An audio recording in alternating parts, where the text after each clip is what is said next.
The best book on the battle is still Fatal Sunday by Parklander and Gary Wheeler Stone, former historian here. It came out, I think, in 2003. But what was neat is it has 22 maps in it. And Dr. Stone, after the book came out, revised the maps, put them in color, and the color maps are only available on the Friends of Monmouth website. They're not in the book. So what you have in front of you is different stages of battle that I'll be talking about, because it does get a little bit technical about what units will where. But what's cool is the way military cartographers work is the blue is us and the red is the bad guys. Can we figure that much out? Otherwise known as the British. But the cannon symbols are little line in the middle for the barrel and then the two wheels on the side. So when you're looking at the first map labeled 252, in the center lower portion, where just above where it says 4812 VA, you'll see a couple cannon symbols. That stands for cannons that were there. Now, the interpretation of the battle is still ongoing. Even though it's almost 250 years ago, we do not have a lot of sources that we can deal with. The best source to deal with the battle is actually the battlefield itself. We know where fighting took place, but to figure out what units were where and when, this is a one-day battle, June 28, 1778. It is the largest single field artillery battle of the war. Each side had around 40 cannons. I'll be talking about that. The only places they had more cannons were at the Siege of Boston in 1775 and at Yorktown in 1781. We're still researching what happened, especially on the morning part of the battle. And there's different interpretations, but I'll give you a summary or my viewpoint on what cannons were where as we go through that sequencing.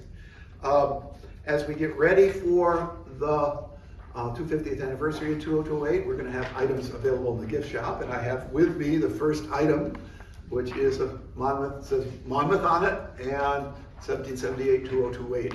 So there will be other items that we'll be pushing through. We're going to have a special t-shirt and keychains and coffee cups and all that. So maybe every time you come, you can look at the gift shop and say, what's new? Okay, now, cannons. Cannons are cool.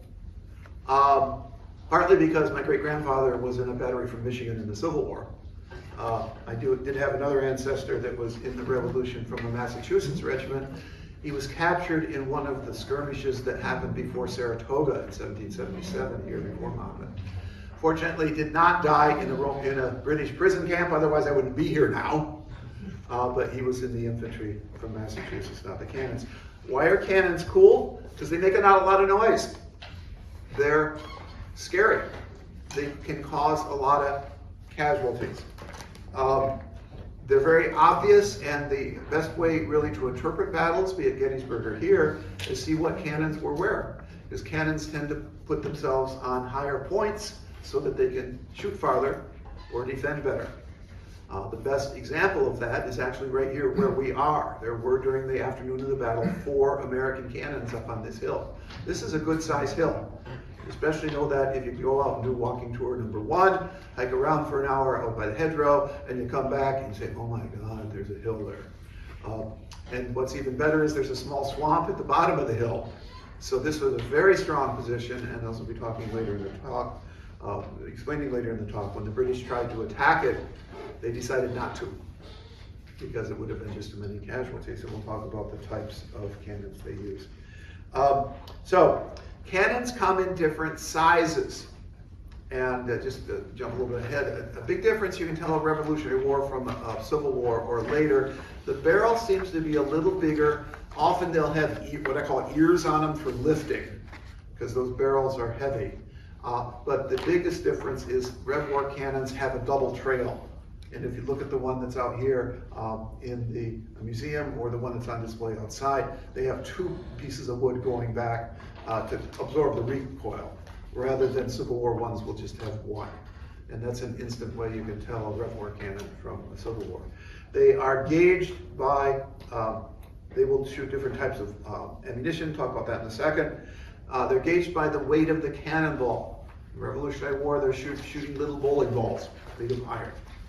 Okay, the bowling balls come in sizes 2, 3, 4, 6, 9, 12, and 24 pounds.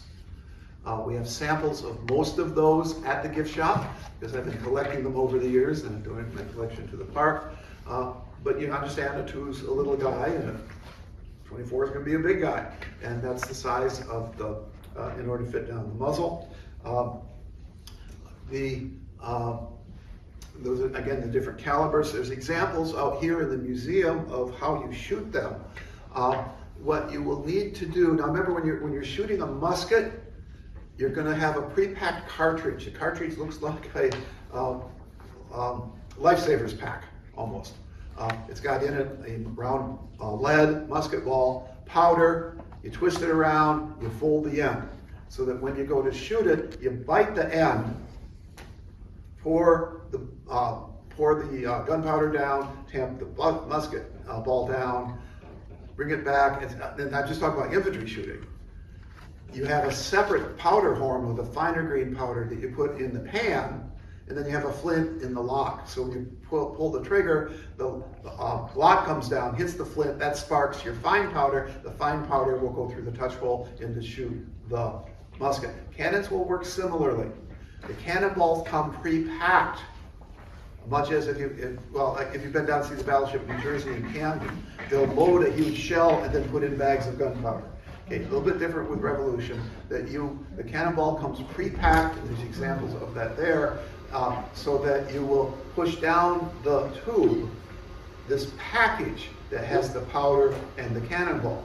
And when the cannonball gets seated in there with your ramrod, ramming it, then you get, one of the soldiers will have what's called a pick. When the soldiers will have a pick, oh, here's our sample, okay, you went out to get it from the museum. Okay, this is a rough war type load. See the cannonball, which looks to be here maybe a 3-pounder, is attached to the powder. And you're going to ram that down with your rammer. And then you have to get a guy with a pick to go through the touch hole to break that open. And then a guy comes by, then you stick a fuse in, which is like a, one of those paper, whatever things my kids used to play with. And then the guy with what's called a linstock, it's like a straw, will come and light that, light the fuse, and boom. So there's several stages to it that are complicated, and the crew needs to know how to work those. And at any stage, things can go wrong. Maybe I'll, thank you, man. If your vent is clogged, you can't shoot it. Just like you can't shoot your musket. If the barrel is too hot, it will blow up when you load it. And sometimes they forget and load it with the powder at the wrong end. Then you got a problem, and you got to pull the whole charge out. And that's why the ramrod, which we don't have a copy here in our imitation cannon, the ramrod, sorry I went out of focus here, has on one end of it the rammer, and on the other end will have a screw type thing. So you put it in there, and they have that also with muskets to pull the load back out and reload it.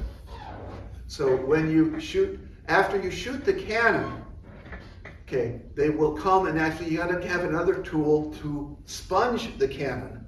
Firstly, to quench any of the cinders that are still in there, because you don't want the thing to blow up when you load it, and you don't want to hear the stories about some poor guy is loading the cannon and went off and took his arms off. That's awful. So you will clear, you'll put a sponger in, you put the corkscrew in to clear it, then you're ready to load it. The water will, besides putting the sparks out, will cool the barrel. Although there are instances, not at this battle, but again at Gettysburg, where Clark's Battery B, 1st New Jersey Artillery, fired so many rounds that when the captain put his hand on the barrel, it burned it. They set a record for the most rounds fired in one battle. Cannons will get real hot. And then the guy will come. Well, okay, somebody had to bring the ammunition up. We'll talk about that when we do some more on the crew in a moment. You load it, and as I said, you prick through, put the pricks down through. Pipe cleaner is the term I couldn't remember. Senior moment, but you don't know what pipe cleaners are. Okay, and then the lens guy with the lens stock will come and they'll say fire in the hole, and then everybody goes like this, and you'll see that at the reenactments because they aren't putting coverings over their ears, and they'll blast it. Supposedly they can fire a cannon 3 times a minute. I haven't seen it, but I'm supposed to be able to fire my musket 3 times a minute, and I'm lucky to do it once every 3 minutes. So it's a complicated process, and you have to know what you're doing.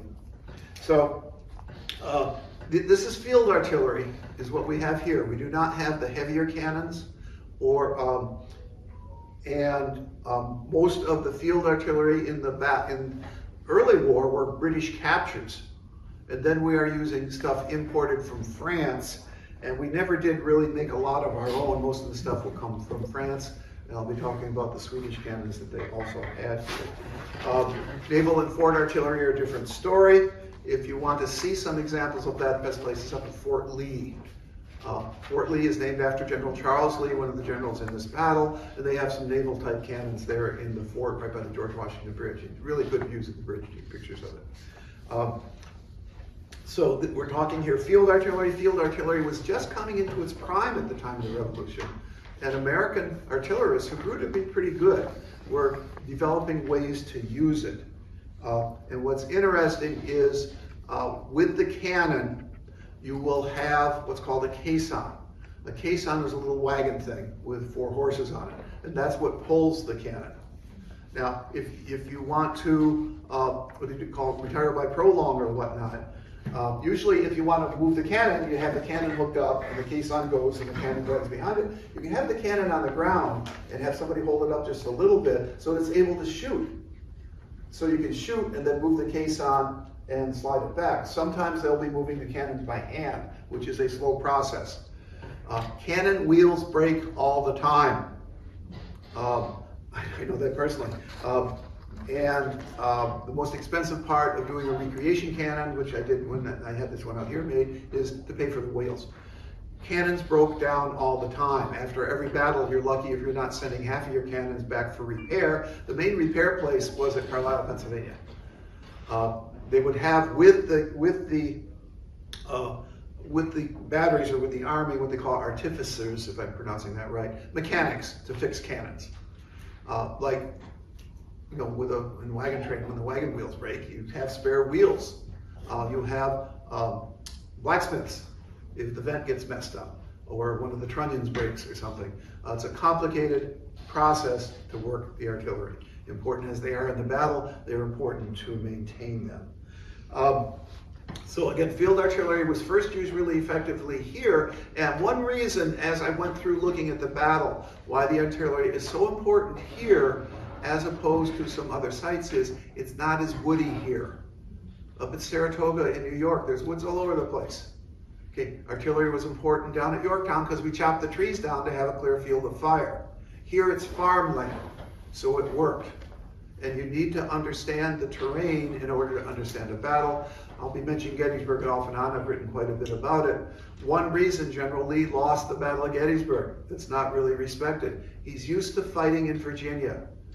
Virginia in the backwoods was woodsy, which means that Stonewall Jackson or Pete Longstreet could march around the enemy and they wouldn't know where they were because of the woods. Gettysburg is all open farmlands, and the enemy can see what you're doing. And that's another reason Pickett's charge failed. They did not have tree cover to make a secret attack. You have to look at the terrain in order to understand at any battle or any era what's going on. Artillery will be important here because it's fought on open farmland. I don't hear hardly anybody talking about trees except where some troops went into the woods to get cool. They are not interfering with what they call field of fire. Okay, now what are they shooting? They're mostly shooting solid iron balls. They don't have fuses. The big howitzers do. British had some with them, didn't use them. There's examples of them out in the display out here. What happens with the fuse, well actually we have them on trade shot, but on the solid shot we don't. You can set the fuse by how far it's set into the cannonball, so when it goes off, it lights a little fuse and the thing will explode. When we talk about the bombs bursting in air at Fort McHenry, those were the shots that were coming off the British ships. with the fuses on them. And you have to time them just right, otherwise it's another problem the Confederates had at Gettysburg. They couldn't time their fuses right and were overshooting the Union lines all the time. So that solid shot is the cannonballs. Grape shot is when you have big, or iron balls, you're bigger than a grape. Are you okay with that? I love it. Okay, Molly, don't be best. So grape shot, they would pack in a stand, and I have an example of one from the Civil War period. No offense, so I was giving a talk at Valley Forge once, and my significant other called me, and my phone kept going ringing, so I turned it off. So what happened is she called my best friend who was sitting in the front row to see what we were doing. I said, he's busy giving a talk right now, don't call back. And I have to remember when I'm a chapel at school, I should really turn my phone off. So, no problem, done. So grape shot is larger shot. It goes in a stand, an iron frame, and it will burst apart when you shoot it. There's also canister, which is smaller. Sometimes they use musket ball. Most of the casualties in the battles will be caused by closer range shooting of grape and canister. Heaviest British casualties in the battle are grape shot being fired by the American defenders. Solid shot is useful mostly against buildings. Other cannons, because you have remember you have horses with a case on it. And that's one difference you'll see in most any movie on Civil War or Rev War. There will be, especially after Gettysburg, there were literally thousands of dead horses on the field. Horses are big targets. They're 6 times bigger than men. And they're all over the place. The officers have them, the cannons had them, the ambulances had them. There will be dead horses all over the place, so much so that after a battle, they have to pile them up and burn them. And you don't have those at these kind of battles, but just remember there will be dead horses all over the place on the battlefield. So you can use solid shot at a distance to shoot at horses, cannons, buildings, and masses of troops. And this is a technique that was known as combined arms that Napoleon will be a perfection on, is that you line up your horsemen to attack the enemy, and the enemy will do what's called forming a square so that they have all their sides protected. Once the enemy infantry gets formed into a square, then you bring up your cannons and shoot at the square with it all massed together. And that's called combined arms. They hadn't perfected that yet during the Revolution. The range is, with the bigger guns, 1,000 to 1,200 yards. Now, how many yards are in a mile? I always forget or ask my kids. 5,680, that's feet, 1,790. Okay, so that's about 3/4 of a mile. Now, if we had the window open here, which we don't, we would see in the distance the Sutphen House, which is exactly 1 mile away. The Civil War cannon, Clark's Battery B, would hit that on the first shot, because they have rifled cannons. Rifled cannons, like rifled muskets, have a line inside the tube, so that when you shoot your cannonball or your musket, it gets a spin on it and it goes twice as far. They did have rifled muskets at the time of the Battle of Monmouth. They put them all together into a force under Colonel Dan Morgan, which was sent off to the edge of the battlefield, got their orders confused, and did not participate in the battle.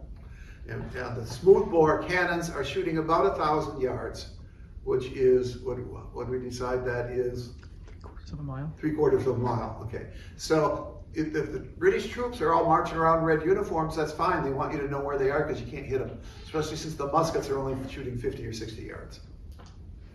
What you are dangerous is with the grape shot and canister, which is 300 or 400 yards. And that's why you don't want to get too close to enemy cannons. Okay, enough background. Study of artillery is cool, but we want to look at what happened here, but just a couple more items. The cannons will have, remember I mentioned, had the double trail. They actually had ammunition boxes attached to the cannons. They would carry around 20 rounds. But in order to get the ammunition up to the cannon, you don't want the ammunition wagon, the caisson, parked too close to the cannon, because the enemy shoots at you, everybody blows up. So you usually keep the ammunition wagon 30 or 40 yards behind. The cannon crew will consist of 10 to 16 people, depending on what era you're looking at. There's 2 gunners, which are involved in aiming it, because you can't aim these guys. They're called a matros, which is an assistant gunner, 3 or 4 officers, 6 men just to move the thing, okay, because these things are heavy. A couple runners. because your ammunition is 30, most of your ammunition after you go through the first 20 rounds is 30 yards in the back. So the runner has a pouch, and he will come up, the captain will say, bring me back up 2 rounds of solid shot. So he'd go back to the caisson, put it in his pouch, run up here, give it to the captain would give it to the loader would load it, somebody would ram it, somebody would pick it, somebody would put the linstock on it, and then captain says fire. So there's a routine to this that they really had to practice, but it will work size. So 14 to 16 men in a crew, and this is where I'll mention Molly Pitcher for the first time. Molly Pitcher is, as far as we can figure out, a legend built upon a historic person named Molly Hayes Macaulay, who was here at the battle with the 4th Pennsylvania Artillery under Captain Proctor. What is she doing? Okay, there were women of the Army. I give a talk on this every year in March. They will be here because their husbands, boyfriends, brothers are here, and they can't stay home and support themselves. So they're here. What do? Cooking, nursing on the battlefield. And we know that because there were women casualties at battles. They're not carrying muskets. They're not loading the cannons. What was Molly Pitcher doing in the original story? Bringing water. Why do we need water? A, the men get thirsty. B, as I mentioned, you have to have water to cool the cannon and put the sparks out. Who are you going to have send the water? Get the water? One of your soldiers or the soldier's girlfriend who happens to be there? That's what Molly Pitcher was. And according to the story, then her husband was not killed. It wasn't even her husband then, because he probably dropped of heat prostration. One of the stories says Molly Pitcher was pregnant and gave birth on the battlefield. That's a later addition. I talk about that in my book on Molly Pitcher that's available in the gift shop that I wrote, 25 years ago now, but not to be boastful, but it's the only serious hardback study of Molly Pitcher done. There's a lot of false information and legend going on there. What I did was to use, I have a PhD from Princeton, my training in ancient history, to gather all the sources, put them in order, analyze them, and see how the story grew. And you can actually do that, and I present that in the book. So Molly Pitcher is on the field bringing water to the troops. There will be 10 to 15 American cannons on that position, and we'll talk about that a little bit later. Also, each one of those needs a runner to go get water. So she's not the only one going to the rear to get water. All the cannons need to have it, otherwise they can't function. So she's doing an important part in the battle. It just happens it's a she doing it. We don't have hard evidence for others. I do have some evidence on another woman on the field, and she's not counted in the crew size because going to get water, I kind of just happened. I guess maybe have the horse drivers do it if they're not driving horses at the time. So anyway, Molly Pitcher fits into this story of the artillery. Now, organization-wise, the Continentals have 4 regiments of Continental Artillery. Each battery in those days had 2 cannons in it. Civil War usually run 4 to 6. So there's 2 cannons, and they had basically 1 battery per brigade. A brigade is 600 or 800 men. The leadership, this will be a familiar name, Brigadier General Henry Knox. Where have you heard that name before? Yeah, Fort Knox, Knoxville, Tennessee, that's him. He was a bookseller on the heavy side, I understand, from Boston. He earned his fame at the Battle of Boston. We couldn't chase the British out of Boston in 1775 because we didn't have any good cannons. So Ethan Allen had just captured Fort Ticonderoga, which is a neat site to go visit because it's well preserved. And they had all these cannons there. And it was the beginning of winter, and Knox said, okay, we'll take them to Boston. So we got a crew together and got some oxen and got some sleds and hauled them over the whatever mountains are up there and got those heavy cannons to Boston so that spring we were able to shoot the British and shoot their ships, and they left. Thank you, Henry Knox. As a result, he became a brigadier general in charge of artillery and will be the head of artillery and play a part in this battle. There's a couple French officers I'll mention, Duplessis and Duportail. Otherwise, they're just French-sounding names. We had a lot of foreign officers with the Army, most notably Lafayette and von Steuben, that had come over because they wanted excitement or they believed in American democracy. They will be here on the battlefield before the French troops actually got here. Just getting background, the French had been giving us help with supplies and ammunition and spare generals before Monmouth. the Battle of Saratoga in 1777, where we captured the British Army under General Burgoyne. The French signed a formal treaty with us. Their troops didn't get over here in time for Monmouth, but they will make the turning difference later in the war at Yorktown. So Knox I'll be mentioning, Duplessis and Dupartail. The one you haven't heard from, but will probably pop up the most, is Lieutenant Colonel Eleazar Oswald. Now I think of Lee Harvey Oswald every time I think about that. We know who that is. I don't think they're related. He's 23. Most of the officers are young here at this battle. He was an active soldier, had been captured at Quebec in 1775, got exchanged in 77, and will be here at the key parts of the battle at the key times. So he will pop up. So now for the number of cannons in the battle, which I mentioned, each battery is 2 guns. Americans tend to be a little lighter, mostly 2s, 3s, and 4s, as opposed to the British. We have a couple 6s, we'll be 3s, 4s, 6s, and 12s. We had 42 cannons on the battle. Doesn't sound like a lot. That you're talking Gettysburg, 150 or so cannons per side. We had 42 cannons on the field, no more than 10 were ever engaged at one time. The British will have 52 cannons because they just have more cannons than we do. And theirs will not be all engaged at the same time. So, doesn't sound like a lot, but remember the battle is not that big. Each side had around 10,000 soldiers. Okay, what are we talking about at Gettysburg? 80,000 or more per side. So 10,000 is barely a corps in Civil War terms, but it's a lot for the Revolution. It's a lot for the Revolution.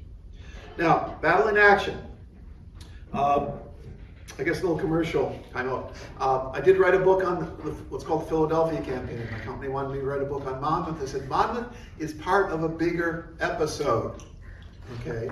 In 1777, the British went and captured Philadelphia. By European standards, if you capture the enemy capital, the war should be over. And if you heard my talks before, I always say the Americans were too dumb to realize this. They pack up and move to York, Pennsylvania. The war keeps going. When the French start entering the war, the British evacuate Philadelphia. So we got it back without a fight. Come back across New Jersey and you get Monmouth. So Monmouth is actually the second half of the Philadelphia campaign, which is why I wrote the whole book that way. Okay, so we're talking June 28th, 1778, Sunday. Early in the morning, General Charles Lee, no relation to Robert E. Lee, Light Horse Harry Lee, and he's not Chinese, laugh here, haha. He's just a former turncoat British officer, now second in command of the American Army, is coming down Route 522 from Englishtown, which is over that way, down what they call Battle Road, Route 522. And will run into British troops. His goal is to try to catch the British rear guard that was still on the courthouse. The British had marched across New Jersey starting on June 14th, essentially coming up where the turnpike is, but of course the turnpike's not there then. And General Clinton stopped in here in Monmouth Courthouse for a couple of days, hoping the Americans would attack. Why? Because Americans are lousy attackers. Almost every battle in which Americans attack, except Princeton and Trenton, we lose. So he wanted to sucker the Americans into attack, didn't work. We knew where he was and what he was doing because we had active militia that was out scouting and reporting back to Washington what he was doing. The morning of the 28th, the British started leaving town at 4 in the morning. They left behind a guard of around 2,000 men in town on Dutch Lane. And Lee's object was to go beat these guys up. He's got almost 5,000 men. Now, do you think 5,000 men with Lee would beat up 2,000 British? So early in the morning, around 7, the first action at the hedgerow, which is out that way, and if the damn trees weren't there, you could see it from here, but we're working on cutting them down. The hedgerow is important because it exchanged hands 7 times during the battle. It's the exact center of the battlefield. And as you see on map 252, the Americans are coming in from the left. And as they form there on lower center, they've got, Gary Stone has 2 cannons there, I think he only had 1. They went to line up some cannons to shoot at the British, but they bamboozled them left before we could get any shots off. So cannons are not firing in the first stage of the battle. Okay, turn it to the next page, mark 257. As we passed over where essentially the park is, where essentially Route 9 is, and to the northern edge of the town of Freehold, They're doing some complicated maneuverings there in the center of the map, but they're going to run into the British rear guard, which is on the right where it says Cornwallis. Okay, Lee has with him 10 cannons. Been debating with the park staff here. I think they took 6 of them across what's called the East Morass, where Veterans Park is now. And what's clever, when you think about the battle, I've been studying it for years, we're looking north out here. There's 3 brooks that run across horizontally the battlefield: North Brook, Middle Brook, South Brook. Yeah. And there's 3 morasses going east to west: East Morass, Middle Morass, West Morass. So they're going to be crossing the East Morass, which is a pretty significant natural phenomenon there on the north center of the town of Freehold now. And at least 6 of the cannons crossed the morass. And what they ran into was the British Army, because Clinton said was trying to sucker Washington into attacking.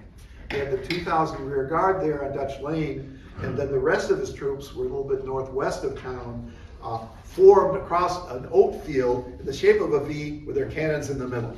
And Clinton is waiting there for Washington to come.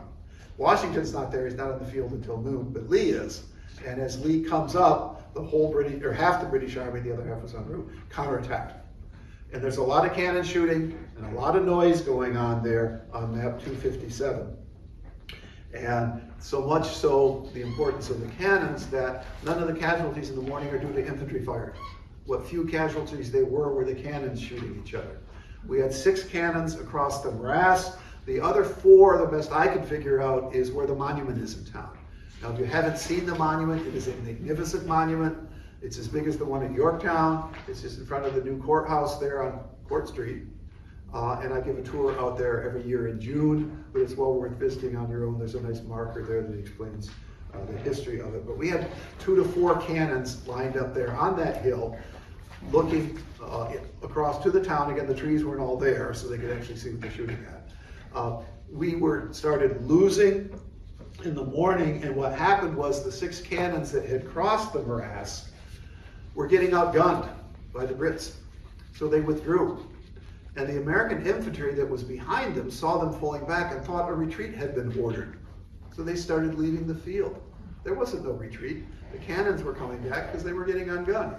General Lee lost control of the situation, and the whole army starts pulling back, for which he will get court-martialed and kicked out of the army in a famous trial that will be afterwards.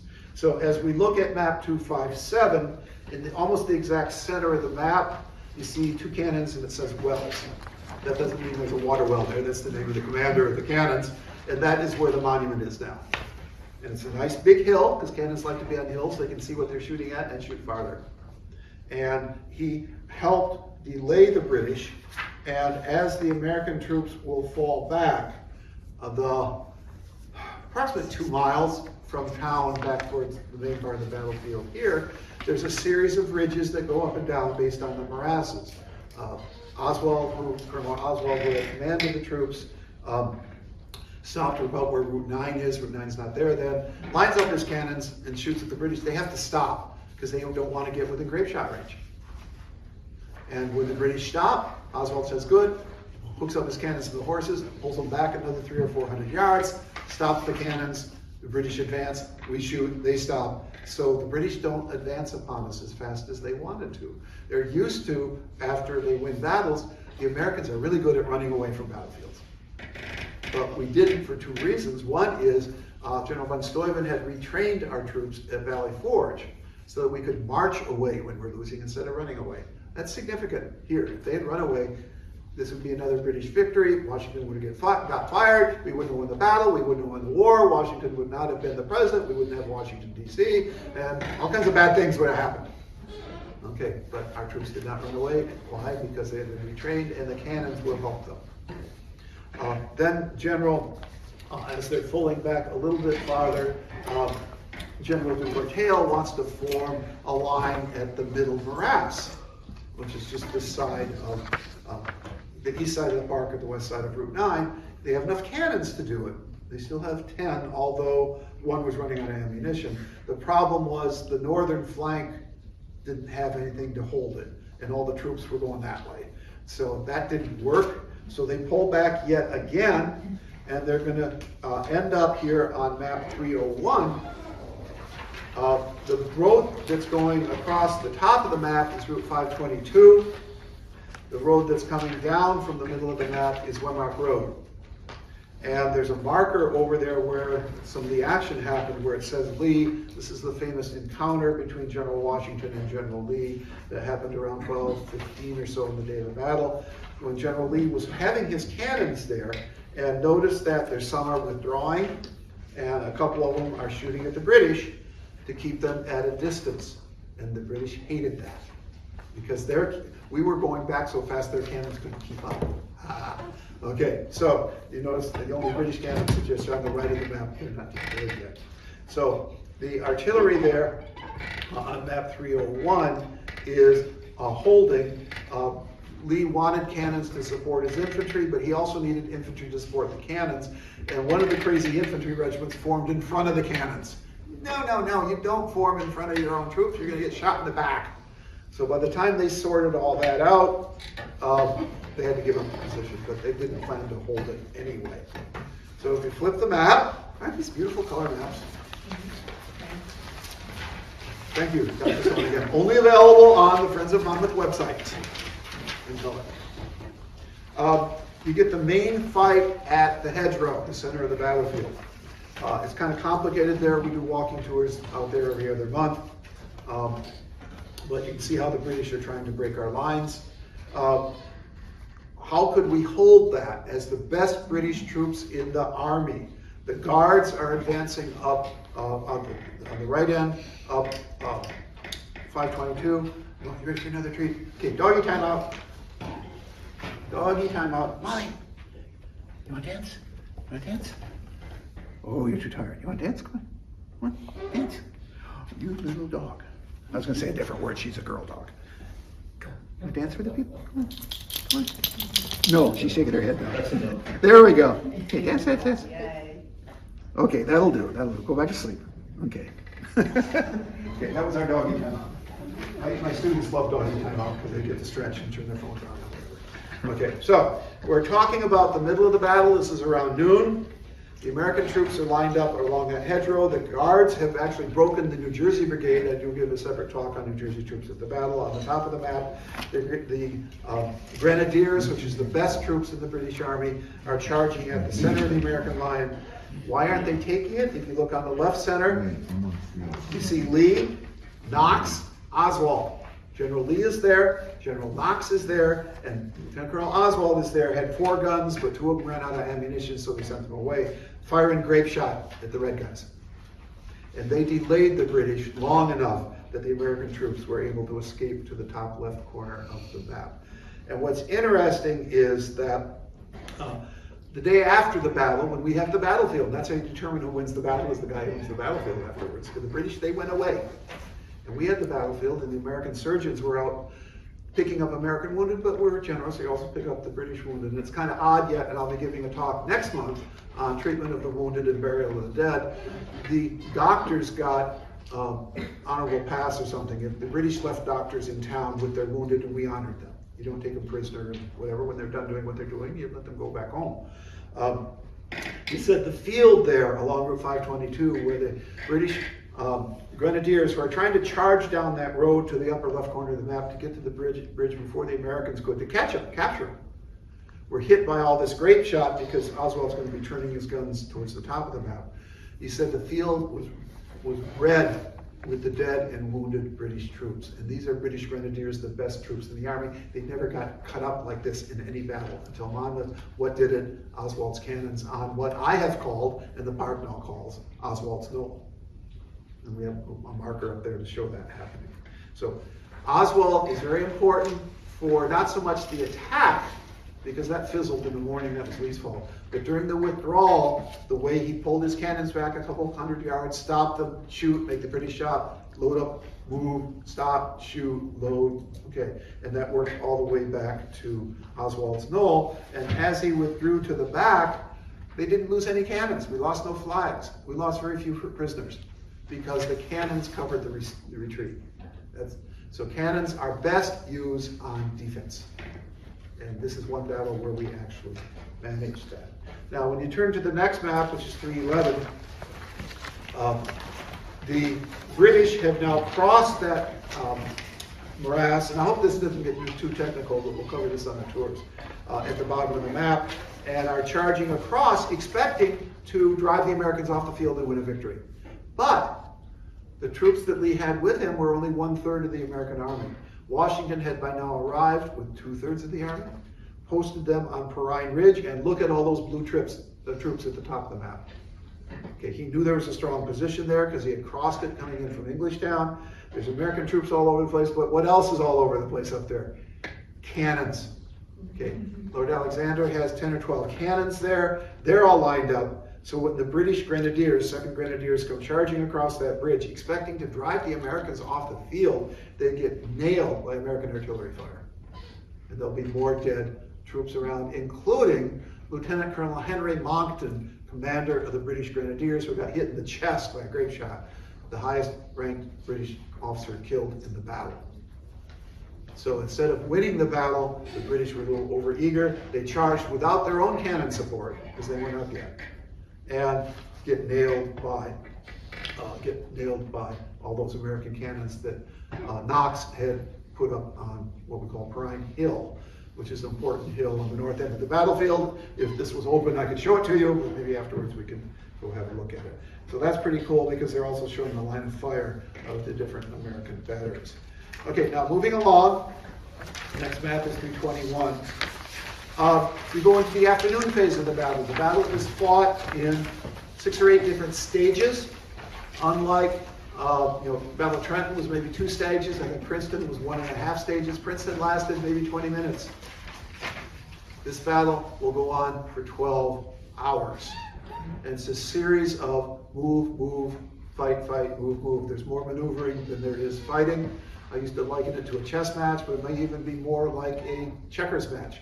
You move, okay, I'll think. I move, I think. You move, I move. Jump, jump, think me, you lose. Okay, so you look for an opportunity to get behind the other guy or get what's called an enfilade. And I didn't mention that, but imagine that you are the American Army and I am a British cannon. And if I shoot at you, I shoot short, the cannonball may be bounced and hit a few people in the middle. I shoot long, I'm not going to hit anybody. But if I have a cannon over there on the end, it's going to shoot you. It's called raking.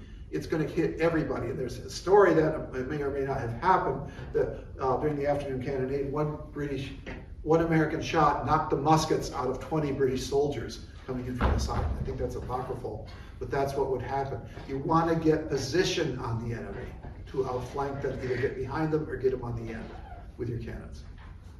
Now, what will the British be trying to do in the afternoon of the battle? They learned at Bunker Hill, 1775, they just had their 250th anniversary in June.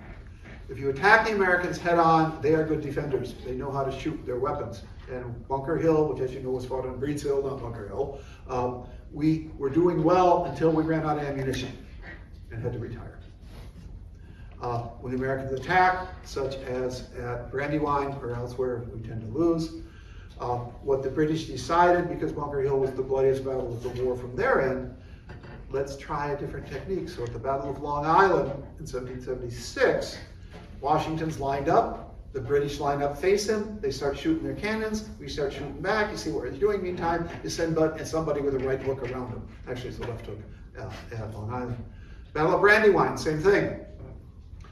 Down in northern Delaware, or wherever Brandywine is. Line up your troops.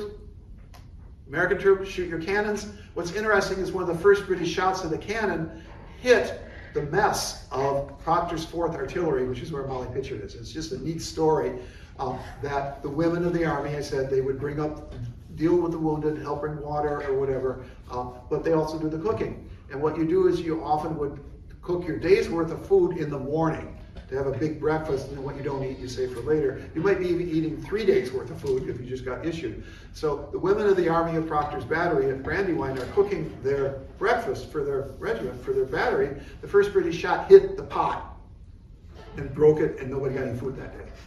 Very strange story, but it's important for showing how a battery works, what the women were doing with the battery, and it's the first shot of the Battle of Brandywine. So what the British do, line up, face them. Washington is focused on them, go around him, chase him away. So that's what they're going to try to do here. American troops, as you can see on the upper left, are all lined up on Perrine Hill with a lot of cannons. So the British cannons are down on the backside of Oswald's Knoll in the bottom right of the picture with a lot of troops. Let's start shooting at them. So for an hour and a half, they were shooting at each other. Made a lot of noise, but not a lot of casualties. I keep citing Gettysburg. At the cannonade before Pickett's charge, from 1 o'clock to 2:45 before Pickett's charge, there were lots of casualties on both sides because there's more cannons, and the troops are all in the open. But here at Monmouth, there weren't a lot of casualties for all this 2 hours of steady firing. There's a lot of noise.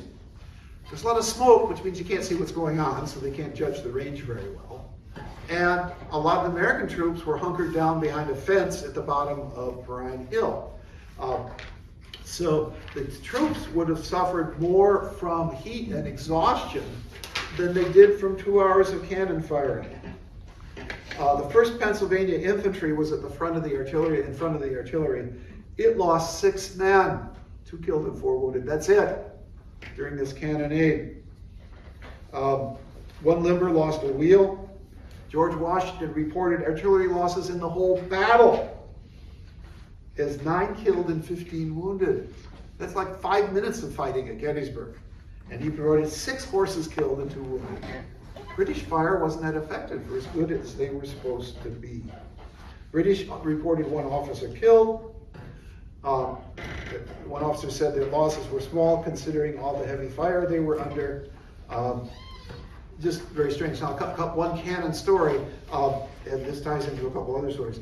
The American surgeon, his name was William Reed, who saw all the British casualties down by the hedgerow, or down by Oswald's Hill the next day when he was tending to them, went up to meet with George Washington during the battle. And he relates the story that when he was there, a British cannonball almost hit George Washington. Now, I don't think they were aiming at him and got him. It's just he's there, he's on a horse.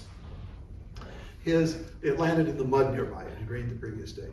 His staff told him, "Sir, you ought to maybe move because the British have your range, or at least the British fire is hitting where you are." And Washington says, no. He stands up in his stirrups and is looking in the spyglasses at the British lines. And he says, "I want to see how Proctor's battery is dealing with the British right." Because the northern flank of the British, it's the top right of this map, 321, is where the Black Watch, the 42nd Regiment is. They're not wearing kilts here, they're wearing some kind of shorts. But it's a very famous regiment, and I'll be talking later in the year about famous British regiments at the battle. They were taking casualties in the Sutphen apple orchard because of the battery facing them. That's Proctor's battery is the one Washington saw, that he was looking at the effectiveness of their fire. This places Proctor's battery at the north end of the American line, but most important is that's the one Molly Pitcher was in. Now, when I pieced all this evidence together in the book I wrote 20 years ago, this is very significant for what's going on at the battle and for where Molly Pitcher is. Other than there's a soldier named Joseph Plum Martin, who's down at the fence line at the bottom, also saw her. And we know where his regiment was because of linking everything together. So the American cannons are holding their own and even beating up on the Black Watch, while the British are trying their technique. And what is their technique? To try and attack this hill. Now, as they try to attack this hill that we're on, Combs's Hill, Americans have 4 cannons up here.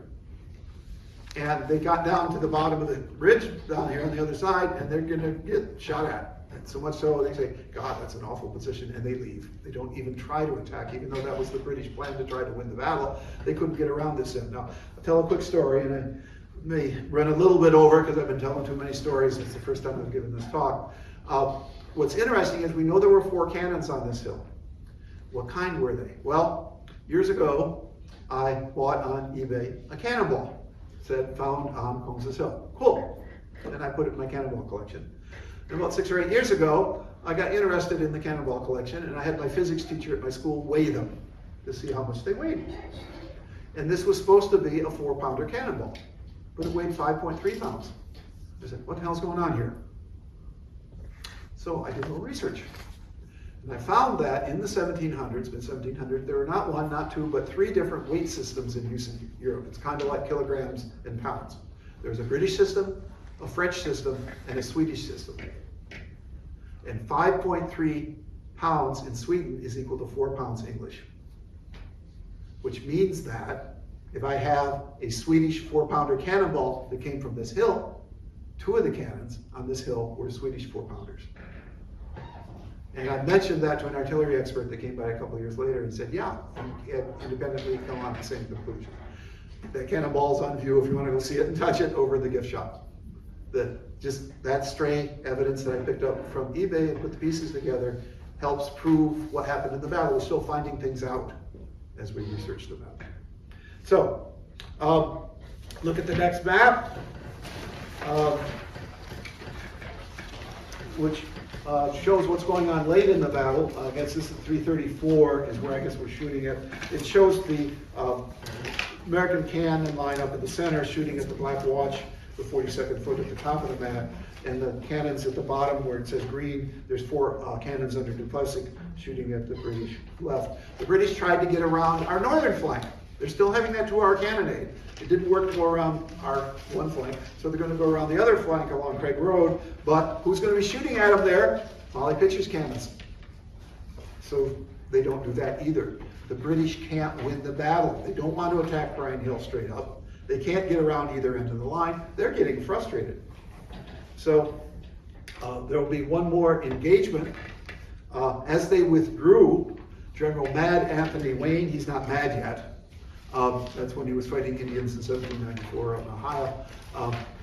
The British withdrew. Wayne wants to follow them. He says to General Washington, let's go attack them. And Washington says no. And Wayne says, well, give me a division and I'll attack them. He says no. So he gets 3 regiments.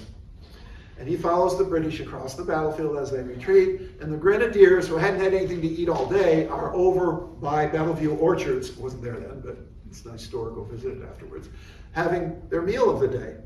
Wayne comes up the edge of the road and looks at them. And what does he do? Report to Washington or attack them? He's mad. He attacks them. Stupid! So the Grenadiers are doubly mad. They're tired, they're hungry, and they chase Wayne across back the field. He's going to stop out here at the parsonage, which is on the left end of this map 343. And British General Clinton shows up and brings a fresh regiment with him, the 33rd Regiment, ready to beat the butt of Wayne and his troops. And he should have gotten beaten. But what will happen as, and this is, I guess, the last map that's there, they're British who are making this attack on Wayne on the left are receiving enfilade fire from Molly Pitcher's guys and the other guns up on Bryan Hill. They're receiving enfilade fire on the other end from here. And what's interesting is the cannons, 4 cannons here can't even see the British, but they can hear them. And they can see the smoke of their weapons because there's a ridge out front here that has cherry trees on it. You can't see it, but you know where they are. So we were shooting our cannons and they go up, the cannonball would go bouncy, bouncy, bouncy on the other side. And that was enough to drive the British away. For once in the whole war, we had the advantage of position and we used it well. And that last British attack will fail because of the cannons. So the British retreat back to Wemont Road, go into camp. They pull a George Washington there, which is what Washington did after Long Island when he left the campfires burning and everybody else sneaked away. The British leave their campfires burning, and they sneak away through town up to Colts Neck in the dead of night, saying, we don't want to play no more. And they march up through Colts Neck up to Middletown. They will say they won the battle because they got their troops away, and they will end up at Sandy Hook in Staten Island in New York. They accomplished their mission. Washington says, no, we won the battle. Which, the more I look at it, maybe we did. So, summation. American Army fought maybe their best artillery battle of the war. And that enabled us to win, to have this battle be a draw. Remember, we lost the morning. We lost the morning. The early part of the afternoon was a draw. By the afternoon, we're making the attacks and not losing them. Mostly. We had good leadership from the American artillery commanders, especially General Knox and Lieutenant Colonel Oswald. Gary Stone in his book said, and I agree with him, the American artillery was crucial to the outcome of the battle. Quote from page 408, at Monmouth and for the rest of the war, the Patriot gunners were easily as good as their counterparts in the Royal Artillery. Our infantry never did get as good as the British. We do have a lot of French ones here at the end of the war, but by Monmouth, and as I said earlier, the open terrain here, and we will win at Yorktown because we chopped the damn trees down, so we have field of fire. American artillery, using basically French cannons and captured British ones, will be not commanding the field, but holding their own on the field. Okay, so that's the history of the battle. I just wanted to do a little afterthought on a couple of the officers, if you'll indulge me. Lieutenant Colonel Oswald, that I talk about so much, not related to Lee Harvey Oswald, was born from England. In England, his father was a ship captain, lost at sea, grew up on his own, had been wounded and captured at Quebec. He resigned a year after the battle. He wanted to be promoted, and he wasn't. He was a colonel of artillery over in France. Just as France had officers coming over here to help, we sent officers over to help them. Came back to New York after the French Revolution, 1795, died of yellow fever. Lieutenant Colonel de Plessis, who commanded the 4 cannons that were here on Combs's Hill, had come at age 25 to America as a volunteer French officer. He helped train the artillery at Valley Forge, did a good job with the cannons that were here. After the Revolution was over, went back to France, and ended up commanding a French regiment in Haiti, and did such a bad job his troops assassinated him. So that's the end of him. He's only 38. Okay. Duportail, who's the one who wanted to put the defensive line on the way back, was 35. He's from France during the battle. Is more known for setting up the American Engineer Corps.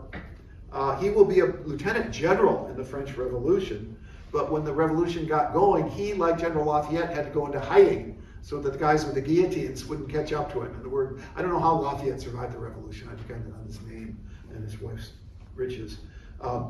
He escaped back to America. Finally, he decided to go back to France in 1802, and he died on the ship and got buried at sea. I said, you can't make these stories up. Historians I've looked at say Duportail, who does not figure so much in this battle, but did for his engineer work, especially at Yorktown, is as important as Lafayette and Von Steuben. It's just a name you don't hear about until you get into the nitty-gritty. Okay, last one is General Henry Knox, age 28. As I said, a bookseller from Boston, known for his deeds at Ticonderoga and Boston. Besides leading the artillery while here, he took charge of it at Yorktown. After the war, when Washington resigned as commander of the American armies, Knox was the second commander of the American armies. He was the first Secretary of War, important guy. Retired to Maine in 1795, and was eating chicken one day, and a bone got caught in his throat, and he died. No comment on his eating habits. You can't make these stories up. That the one French general died at sea going back home, and Knox died of a chicken bone. That'll be the end of the story on that downer.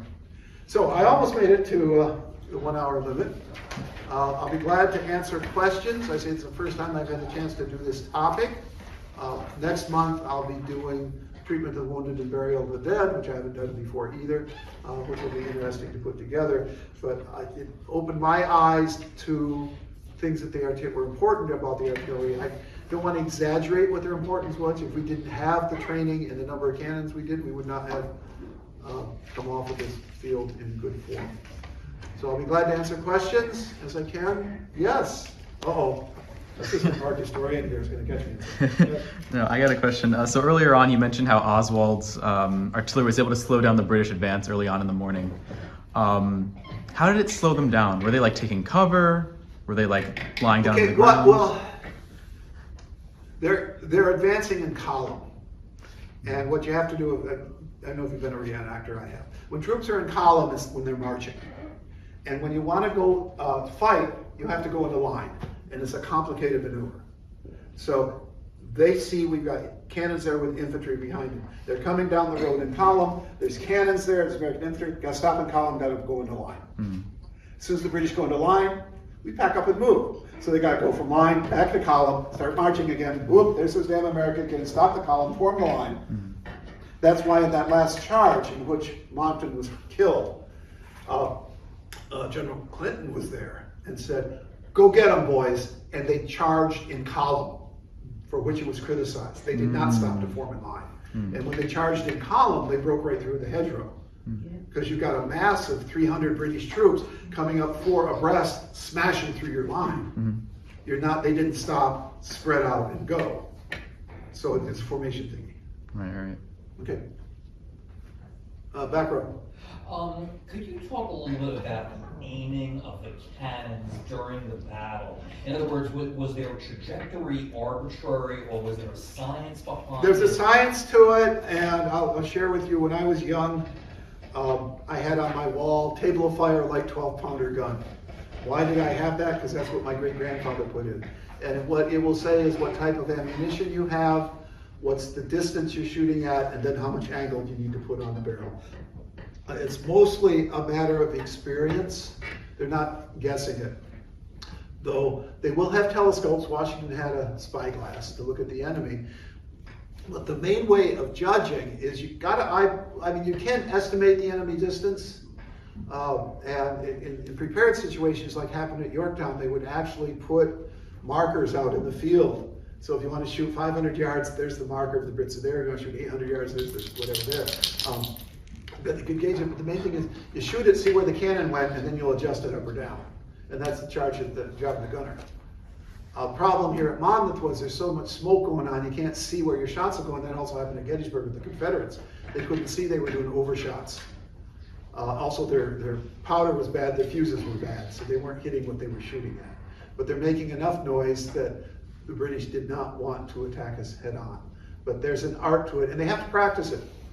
As I mentioned with cannons, it's not just the number you have on the field, it's how trained is your crew. Can you fix the cannons when they're done? But you also have to have gunning practice. So is this why Washington was almost hit, because they were? I think it was a stray shot. Okay. I don't think at that distance, 1,000 yards, you're going to hit what you're shooting at. You have the range, so maybe their cannons were going up and down along that section of the field. It was a stray shot. I'm going to keep citing Gettysburg. My favorite general, John Reynolds of Pennsylvania, the assistant commander of the Army, was killed on the morning of the first day of the battle. Some people say it was a sharpshooter. I think it was just a stray shot. But his staff was concerned that the British have not his range, but the range of the American line, and that he should move. And as I say in my talks, if you're there in the field fighting the enemy, the British, shoot the guys on the horses. The guys on the horses are either the British officers or their staff officers. They're important. The other thing is, if you're in line, you're shooting at the British, shoot at the guys with the bright red uniforms. Why? Because the captains and majors that are walking on foot get better salary, can afford better cloth on their uniforms. They're going to have bright red uniforms. Okay, the common soldiers, their uniforms tend to fade to a pinky red. They're not as important. And examples of this at the Minutemen in Boston, we shot a lot of their officers on the way back. The British may have had the best infantry in the world, but without their officers, they didn't know what to do. The Battle of Concord Bridge, we knocked off 50% of the British officers in the first 2 volleys. And they didn't know what to do. And that's an advantage. Shoot the officers, shoot the guys on the horses and on the bright red uniforms. Okay, lesson of the day. Okay. Anything else? Okay, I'll be glad to answer questions individually. Please stop by our gift shop. If you want one more question over here, you want to see the Swedish 4-pounder, and come back next month. Yes. Okay, where was what? New Jersey Artillery Company. The New Jersey Artillery Company under Colonel Maxwell, General Maxwell. In the morning part of the battle, it was not engaged. It was probably kept in the rear. It would have participated in the afternoon in the retreat with Colonel Oswald. It does not seem, what happened once the battle got going, the batteries, there were 1 to each brigade, got separated from the brigades and massed. So during the retreat from the morning fight, they came together under Oswald, and it went back to Pine Hill, probably got sent back to the rear. There were 10 cannons with Lee in the morning. One of the batteries ran out of actually lost its ammunition wagon, so it ran out of ammunition. And I think another one, the wheel broke. So the American New Jersey battery did not do well here, just as Maxwell's brigade of infantry did not do well. Not out of shame, that's just the fact. Just the part of the field they were put on, it was awkward. So best I know, there's not much to tell of what the New Jersey battery did. Yes, question? Is there any truth to the fact, or about in the Gulf game, nail 4 that originated on a battlefield? What original? The what? In Gulf 4, watch out for the ball. Oh, in golf. I don't know that. That'd be a good question to ask Siri. I even said fire in the hole. I'm not sure that's a term that was used in Revolution times. I do know, I don't know, because the Mott's battery was here on July 4th. Once everything's loaded, the commander gives a command, and I don't know if it's for or cover, might be cover, that everybody leans aside and covers their ears. But the battery members have to get their ear drums blown out. I'm not real sure where FORE that's used in the sport of golf came from. Cannon days. Could well be.